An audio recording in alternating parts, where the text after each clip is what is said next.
Oh, howdy all, grab yourselves a beer, it is time for some Path of Exile discussion. What I wanted to do today is roll some better boots than the absolutely terrible ones that I've got at the moment. And my goal is to start with a two-tone boots base, and this is an item level 86 base. I bought this from another player. These were quite expensive very early in the league, but they've become much more affordable now. I paid 11 chaos for the base, it was magic and unidentified. I identified it and scoured it and qualityed it, and that's all. In fact, qualitying it was a redundant step. My first step is going to be to try to get a serviceable Labyrinth enchant on it. I'm not necessarily fussed whether I get the best possible one, I just want something that's okay. So, because I can't be bothered running the Eternal Labyrinth, I'm just going to use an Enchanted Fossil, and also a Perfect Fossil on the off chance that I can get the quality really high. Quality doesn't matter all that much on these boots. And, of course, I have done something really silly, and I have used the wrong type of resonator, so I'm going to need to make the item rare first. So that's no use, that was just a waste of an elk. I'm now going to use a potent chaotic resonator with a perfect fossil and an enchanted fossil. And damage penetrates 8% if you haven't killed recently. That's actually one of the best enchants that you can get in a lot of situations. So I'm just going to check what the actual tier of that one is. Doing some quick research on the side. That is the Merciless Labyrinth tier version of that enchant. I'm perfectly happy with that. I'm also perfectly happy with 27 quality. I'm not going to invest any more currency in going better than that. So, next up, the absolutely essential thing to get on a set of boots is speed mods. Speed is the best defense in the game, and so I'm going to be using Shuddering Fossils for rolling these boots. I'm also going to use Prismatic Fossils. Prismatic Fossils are good when you desire to get resistance on an item, and I do want my boots to have resist on them. I can sort out the rest of my gear later around whatever resists I get, so I'm going to go with Prismatic Fossils and Shuddering Fossils. Lastly, for the first 3 attempts, I'm going to use Sanctified Fossils as well. Sanctified Fossils are expensive, and we don't really have any hard statistics on how they work.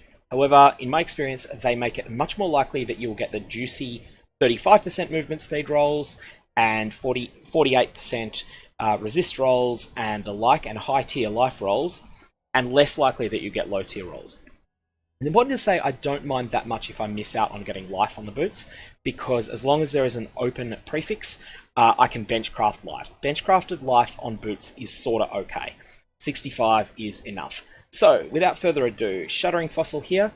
Prismatic Fossils add a bad roll into the pool as well as giving you all of the rolls that I mentioned that were desirable. You're 10 times as likely to roll, maybe it's 5 times as likely to roll any specific elemental resist. You are also potentially able to roll a bad roll that is elemental ailment mitigation.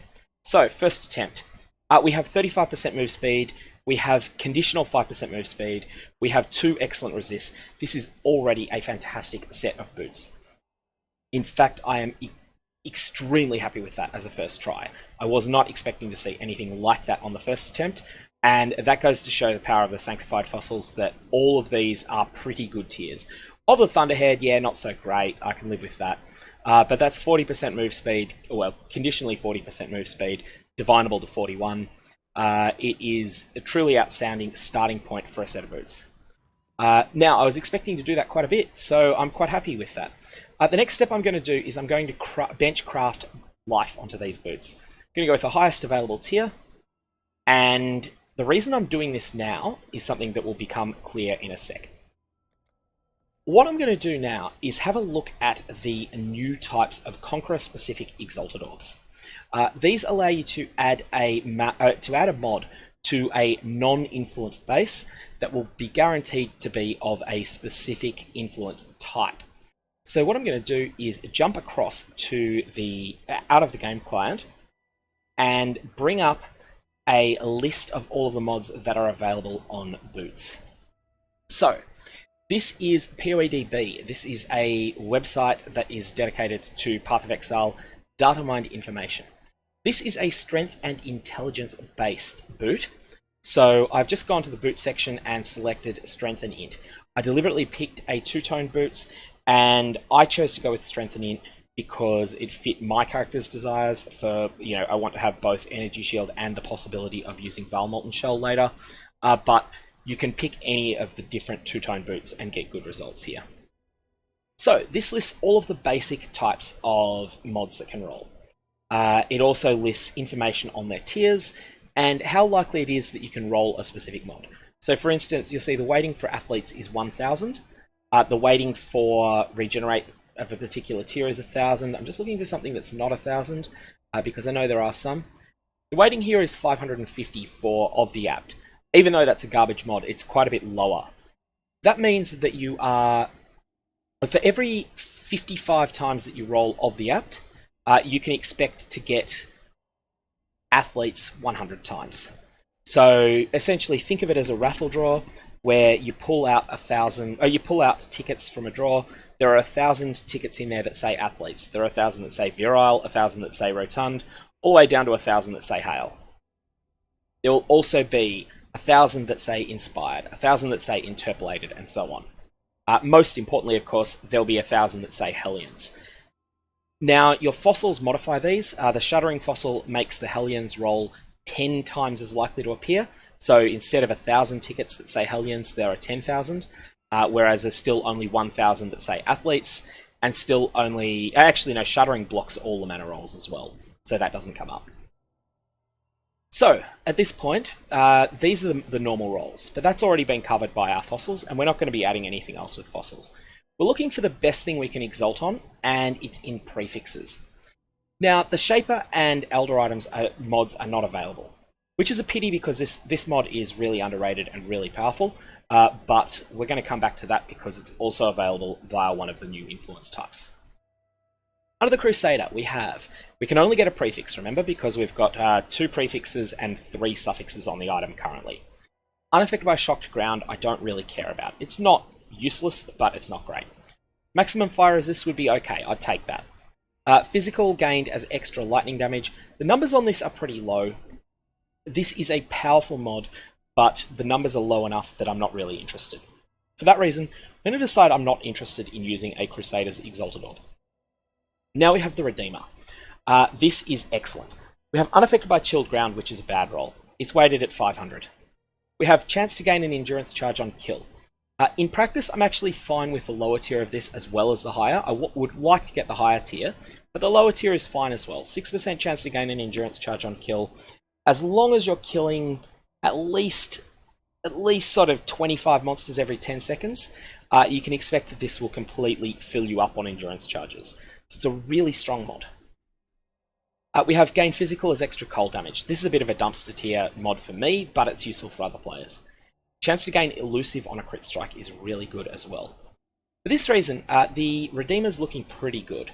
We've got these 2 mods add to a weighting of 500, and this mod adds to a weighting of 250. So 750 weighting of good mods. We have 1000 here that are not so great, and another 500 that's not so great. Essentially, we have a 1 in 3 chance of hitting something amazing with a Redeemer's Exalted Orb. That's actually going to be what we're going to do, but we'll keep looking. Unaffected by Desecrated Ground, 500 is pretty solid. And then we have this Hunter's mod. Projectiles pierce 1 or 2 additional targets. I dislike Pierce. Pierce has its strengths, but because my character is a Deadeye and I have Chain, Pierce is very anti-synergistic with Chain. Your chains are turned off until every Pierce is used up on a projectile, and for that reason, I actively don't want this mod. In fact, I would prefer the item not to have it than to have it. So for that reason, I'm not interested in using a Hunter's Exalted Orb. Next up we have the Warlord. The Warlord has the excellent +1 to maximum endurance charges mod, which is pretty rare, 125. Unaffected by Burning Ground, and physical as fire. So these weightings add up to 1,625, only 125 is good.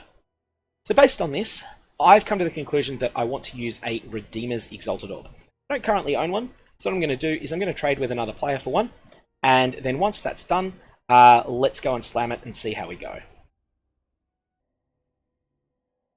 Okay, so in trade with some nice character called Cochrane, people have some really charming names in this game, I've picked up a brand new Redeemer's Exalted Orb. That cost me 1 Exalted Orb and 40 Chaos Orbs in trade.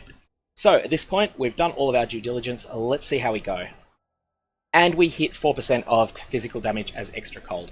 I don't really want that, but hey, it's still a little bit of a bonus. So I will just tell the person that I bought it from that I missed but anyways, missed what I wanted.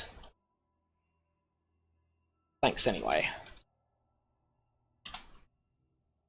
Okay, so that is how I'm going about crafting boots at the moment. I got very lucky on the fossil step there. Usually to hit 35% movement speed on using both the Sanctified and the other fossils, the speedy fossils, is normally about, I think, maybe 1 in 3, 2 in 7 sort of chance, but I'm not absolutely certain of that. Then to get 2 good resists on it to start with was a real bonus, and to get the extra specific movement speed roll as well was great. So I'm still very happy with these boots. They're not as outstanding as they would have been if I'd hit one of the other mods. But if you've got any comments or questions about the crafting process, then definitely fire away. Otherwise, I'm going to leave it there. Have a good one.